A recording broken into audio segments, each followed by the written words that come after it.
Draco volt use करता है dragon rush attack का, वहीं पर ऐश का एरोड्रेक यूज करता है हरिकेन अटैक का। हरिकेन ड्रैको वोल्ट की तरफ बढ़ रहा होता है, पर तभी एक ऐसी चीज होती है जिसको देखकर सभी लोग शॉक रह जाते हैं।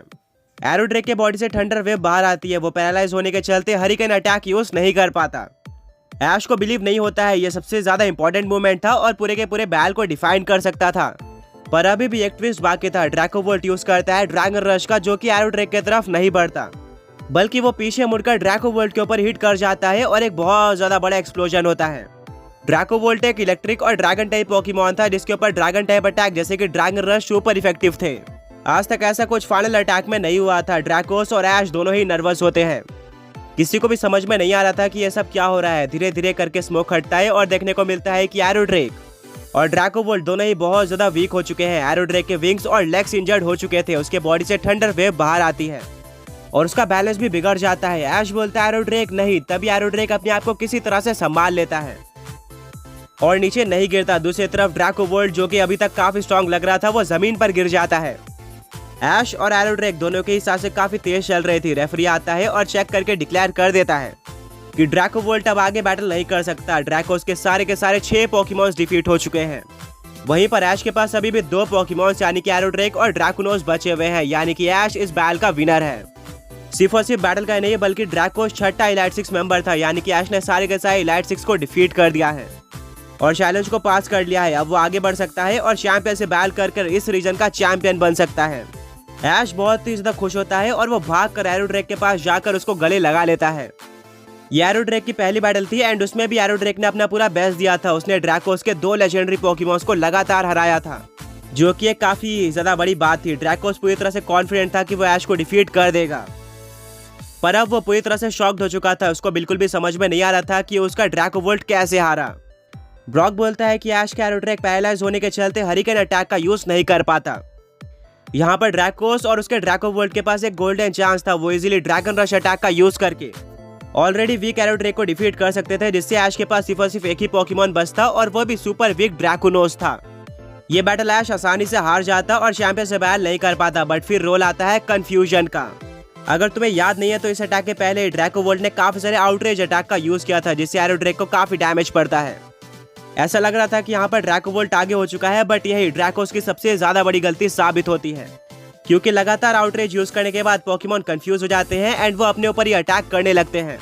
और बिल्कुल यही चीज फाइनल मूव में हुई। एरोड्रेक के ऊपर अटैक करने के बजाय ड्रैको वोल्ट अपने ऊपर ही ड्रैगन रश का यूज कर लेता है और हार जाता है। सरीना बोलती है इसका मतलब ऐश बहुत ही ज्यादा लकी था। मिस्टी बोलती है नहीं, तुम गलत हो।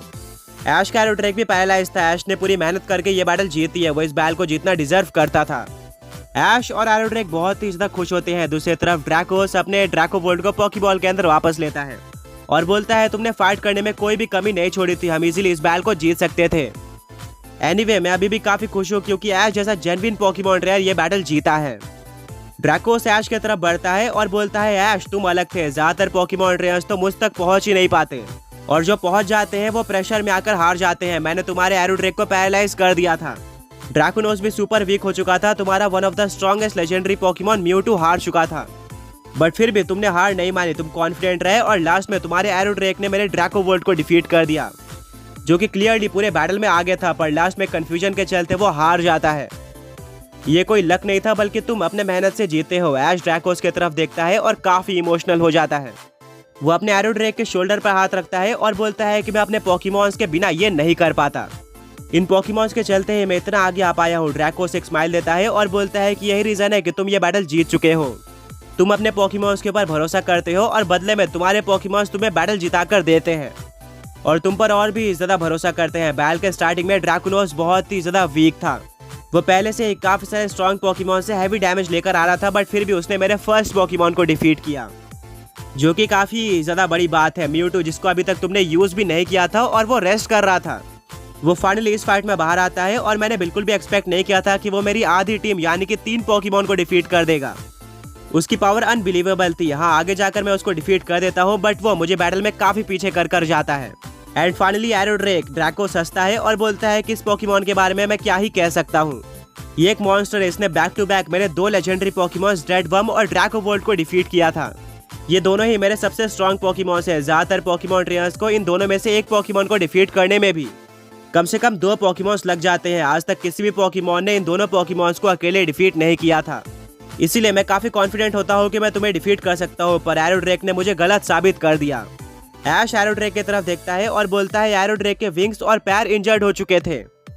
ड्रैकोवोल्ट ने उसको पैरालाइज भी कर दिया था, बट फिर भी वो अपने कदम पीछे नहीं हटाता और लास्ट में बैटल जीतकर वापस आता है। ड्रैकोस अपना सही लाता है और बोलता है यही रीजन है कि तुम यहाँ पर जीत कर खड़े हुए हो। अब तुमने ऑफिशियली इलाइट 6 के सारे 6 मेंबर्स को डिफीट कर दिया है। आगे बढ़ने से पहले पिछले पॉकी क्विज के विनर्स ये रहे। एंड आज का क्वेश्चन ये है कि ऐश का वो कौन सा पोकेमॉन है जिसने सबसे कम अटैक्स का यूज किया था। मिस्टी, ब्रॉक और सेरेना ऐश को चीयर करना स्टार्ट कर देते हैं। मिस्टी बोलती है कि ऐश तुमने कर दिखाया। ब्रॉक बोलता है कि अगर हम यहाँ पर पोकेमॉन लीग या फिर चैंपियनशिप को ना काउंट करें तो ऐश का ये अब तक का सबसे टफेस्ट चैलेंज था। लगातार 6 सुपर स्ट्रॉन्ग पोकेमॉन ट्रेनर्स को डिफीट करना जिन्होंने पोकेमॉन लीग जीत रखी है, वो भी सिर्फ 10 पोकेमॉन्स का यूज करके, जो कि बैटल के बीच में हील भी नहीं हो सकते। ये तो अनबिलीवेबल है।